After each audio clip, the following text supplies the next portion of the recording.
बिस्मिल्लाहिर्रहमानिर्रहीम।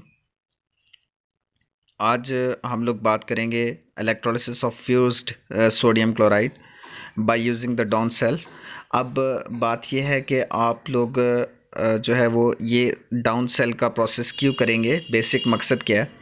इसके पीछे बेसिक मकसद ये है कि आप सोडियम मेटल को हासिल कर सकें, तो इंडस्ट्रियल स्केल पे।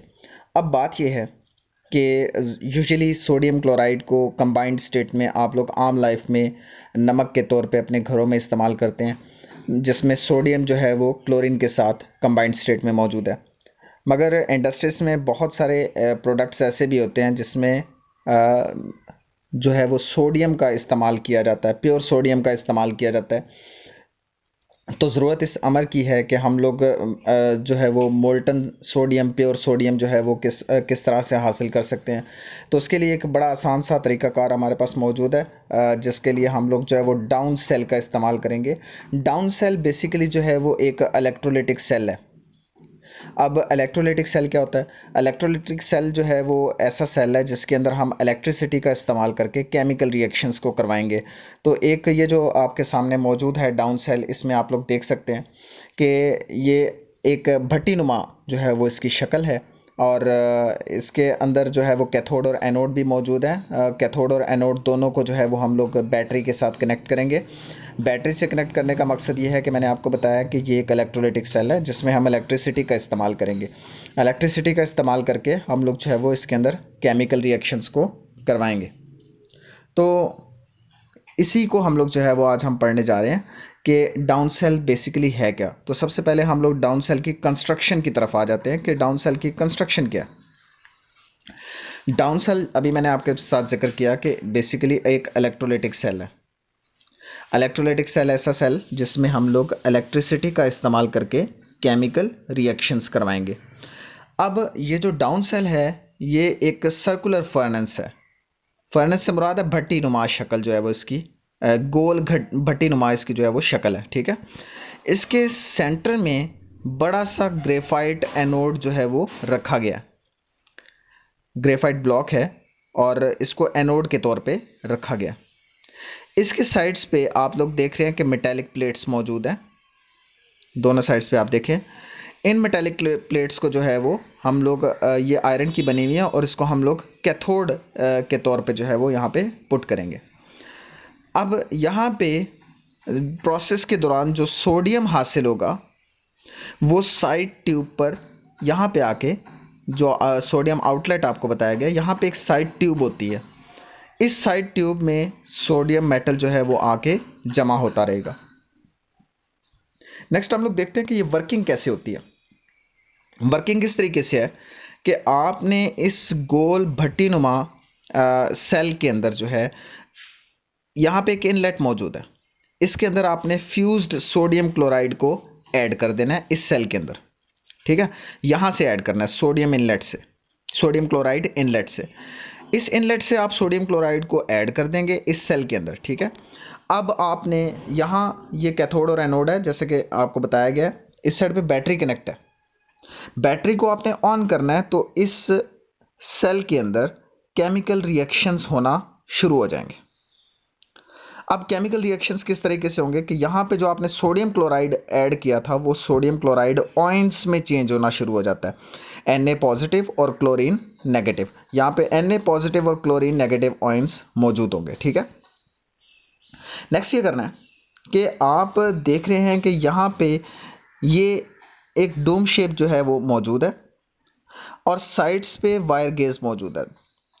अब ये दोनों, इन दोनों को अलग करने के लिए जो आपने यहाँ पे एक किस्म की सेपरेशन लगाई हुई है, ये सेपरेशन जो है वो क्लोरीन और सोडियम के फिर से कांटेक्ट से अवॉइड करवाती है। यानी ये सोडियम को अलग करता जाएगा और क्लोरीन को अलग करता जाएगा।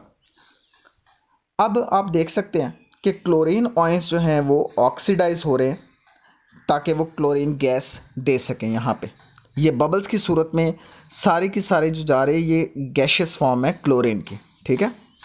जिसको आप यहाँ पे एक इन्वर्टेड सिलेंडर भी लगा सकते हैं, इन्वर्टेड ट्यूब भी लगा सकते हैं, कुछ भी आप लगा सकते हैं कि आप ट्यूब लगाने के बाद यहाँ पे क्लोरीन गैस को कलेक्ट कर सकते हैं। और ये इन्वर्टेड ट्यूब जो है वो यहाँ पे कोन शेप स्ट्रक्चर जो है वो यहाँ पे मौजूद है, जो कि क्लोरीन गैस को सेपरेट यहाँ से करता जाएगा और गैशियस फॉर्म में क्लोरीन जो है वो आप ऊपर कलेक्ट कर सकते हैं।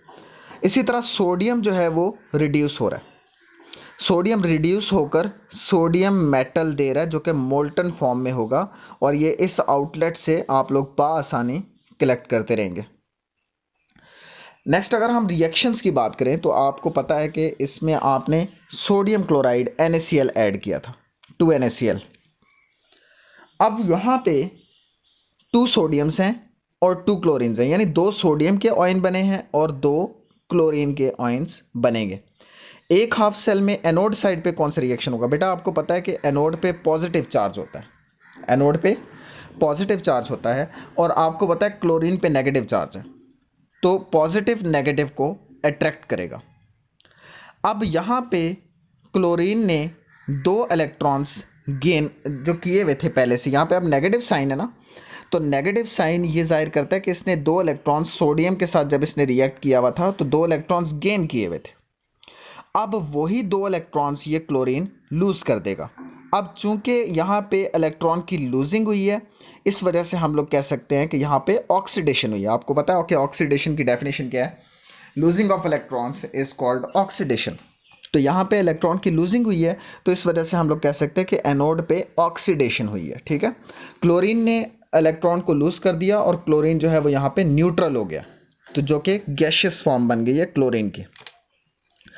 नेक्स्ट जो दूसरे हाफ सेल में जो रिएक्शन होगा कैथोड का, इसमें रिडक्शन हुई है। सोडियम ने जो है वो यहाँ पे इलेक्ट्रॉन्स को जो लूज़ किया हुआ था, जो कि क्लोरीन को दिए थे, वो क्लोरीन ने इलेक्ट्रॉन लूज़ किए और वही इलेक्ट्रॉन दोबारा गेन किसने कर लिए? सोडियम ने। तो सोडियम ने जब वही इलेक्ट्रॉन्स गेन कर लिए तो सोडियम बिल्कुल न्यूट्रल हो गया।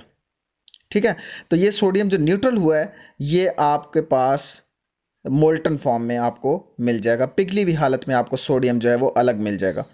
ओवरऑल रिएक्शन देखा जाए तो यहाँ पे जो सोडियम मेटल बना है, सॉरी क्लोरीन गैस बनी है यहाँ पे, और यहाँ पे जो सोडियम मेटल बना है, ये दोनों आपस में अगर दोबारा मिलाए जाएं तो दोबारा से NaCl बन जाता है। या ओवरऑल जो ब्रेकअप देख सकते हैं कि सोडियम क्लोराइड को जब हमने डाउन सेल में ऐड किया तो उस टाइम पे हमें दो चीज़ें जो है वो यहाँ पे हासिल हुई हैं, एक क्लोरीन गैस और दूसरा आपको सोडियम मेटल हासिल हो गया, जिसको आप साइड ट्यूब में कलेक्ट करेंगे। ये तो था आज का टॉपिक। उम्मीद करता हूँ कि आपको डाउन सेल के मुतालिक तमाम मालूमात जो है वो अच्छे तरीके से समझ आ गई होंगी। अल्लाह हाफ़िज़।